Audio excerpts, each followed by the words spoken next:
Tulikuwa kwa gusure. Gusur, complete birth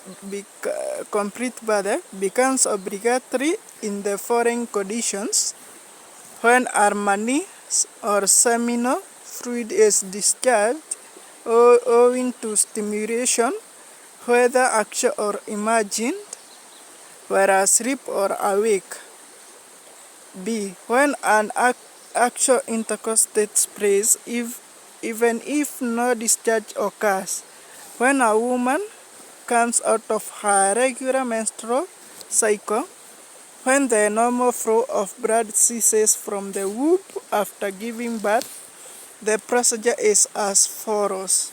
Make the intention for ghusl in your heart and utter the name of Allah as for wudu. Wash the hands first and the affected parts of the body with water to remove any impurity. Perform ablution as above. Rub water through your hair 3 times, letting the water penetrate down to the roots of the hair. Pour water over the head and the rest of the body 3 times, starting from the right side. Wash the body using clean water, making sure that every part of the body has got water. No area of the body, even equal to a hair, should be left dry during ghusl. Tayammum or dry ablution. On certain occasions, it may become either impossible, example when water cannot be found or just enough for drinking is available, or it is dangerous due to illness to use water for wudu or ghusl. In such situations, tayammum is performed.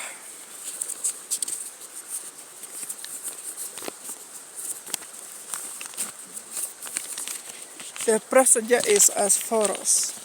Make the intention of tayammum in your heart and utter the name of Allah. Strike the palms of both hands simultaneously on earth, sand or stone in order to preference which is dry and clean. Pull both palms together from the beginning of the forehead where the hair grows down to the bridge of the nose, both sides of the forehead joining the ears, and over the eyebrows should be included. Rub the right hand with the left palm on the whole back from the wrist bone to the fingertips. Similarly, for the left hand with the right palm. Nullification of ablution. Ablution is nullified and invalidated by the following acts. When one goes to the toilet for a call and something comes out, either urine or excrement, when you pass with, when one had a deep sleep, when you touch your sexual organs directly while unclothed, when you eat camel's meat, fainting or becoming unconscious for any reason, be it madness, drunkenness, or drug taking. Conditions for correctness of prayer. There are conditions for the validity and correctness of prayer. It is not correct except with them. They are as follows.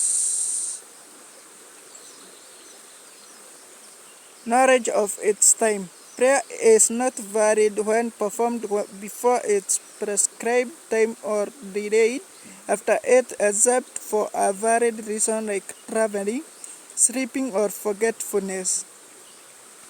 To ablution. That is, you should make ablution as we did explicitly described in its characteristic. Purification of the clothes, body, and the place of prayer. Covering the aura, private parts. It is not allowed for a Muslim to pray naked or his private parts to be seen while in prayer. The aura for men is between his navel and knees, while the body of a woman is Aura, except her face and palms in prayer.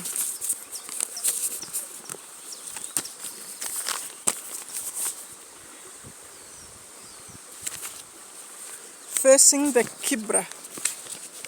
That is to face with one's face the direction of the Qibla, that is the sacred Kaaba in Mecca. Once these conditions have been fulfilled and facilitated for prayer has been made, it is upon you to perform it as follows. Pillars of prayer. Indeed, prayer has pillars. If any is neglected intentionally or out of forgetfulness, the prayer is null and void, or the unit rak'ah which was neglected is nullified. The pillars are as follows. Standing, and that is in the obligatory prayers, not in the sunnah ones. This is in accordance with the statement of the Prophet sallallahu alaihi wasallam. Pray standing. If you are not able to do so, then by sitting. If you are not able, then by lying down. Al-Bukhari, Ahmad, and Abu Dawud. Takbiyatur Ihram. Takbir of commencing prayer. In accordance with the Prophet sallallahu alaihi wasallam saying, it is entered by takbir. Abu Dawud at Tirmidhi and Hakim. Its characteristics is the saying, Allahu Akbar. Recitation of Al-Fatiha, the opening chapter in every unit. In the Hadith, there is no prayer for the one who did not recite in it, the opening chapter. Al-Bukhari and Muslim. Bowing in every unit. In accordance with the statement of Allah, the exalted, O believers, bow and prostrate and worship your Lord. Raising from bowing until you stand straight. In accordance with his sallallahu alaihi wasallam's command and action, prostrating in every unit. This is the greatest pillar, and that is pressing the forehead on the ground. It is supposed to be performed with 7 reeds stretched in every unit. The reeds touching the ground are as follows: the forehead plus the nose, the hands, the knees, and the tips of the feet, sitting between the two prostration.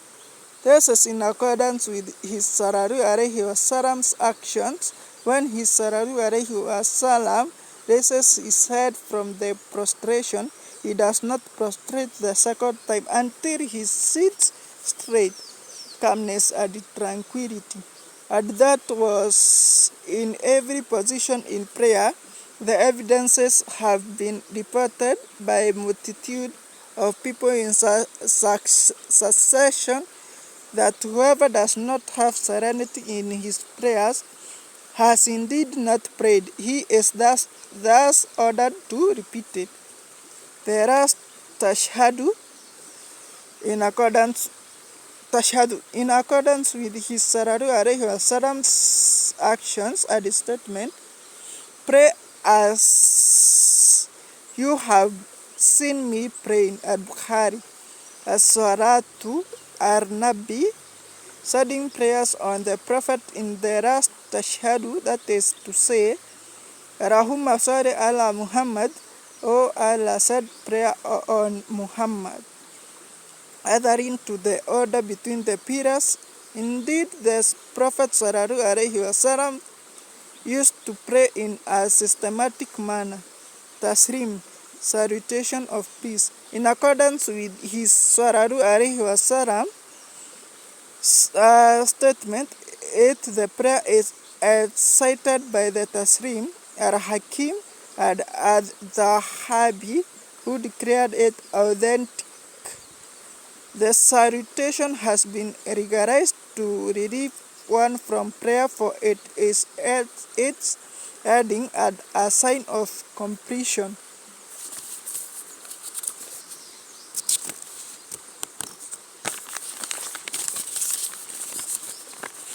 Ruling of a person who has neglected a prayer in prayer, neglected a pillar in prayer.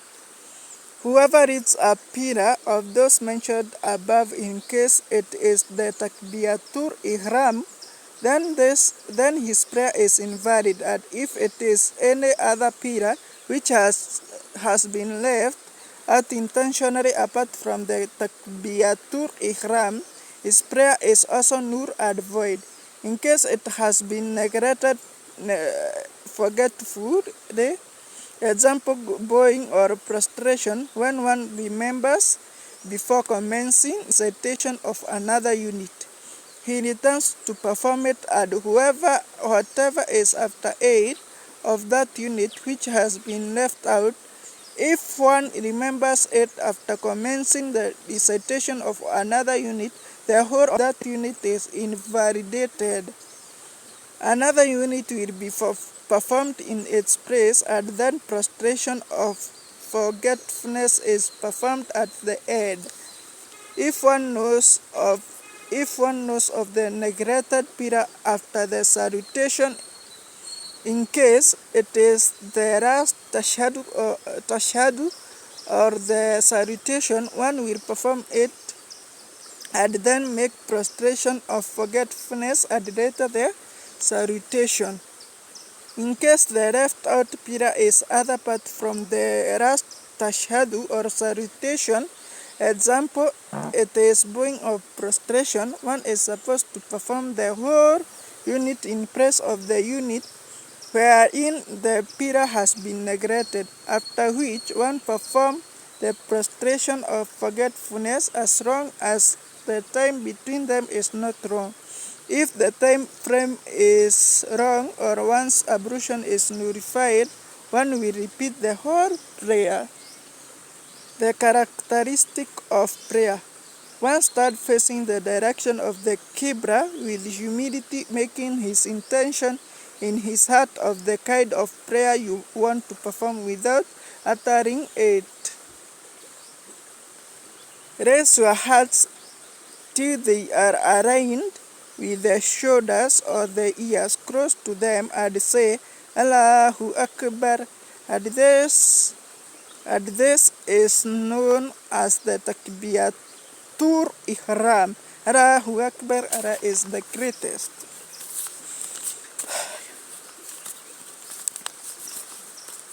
Then press your right hand over your left on your chest. Commence your prayer with a supplication, praising Allah and extolling Him. Then seek protection of Allah from Satan the accursed. Then recite Suratul Fatiha and whatever of the Quran you are able to. Then raise your hands and say Allahu Akbar, Allahu Akbar. Suratul Fatiha. Bismillahirrahmanirrahim. I'm very sorry. Press your hands on your chest with the right hand over the left, then say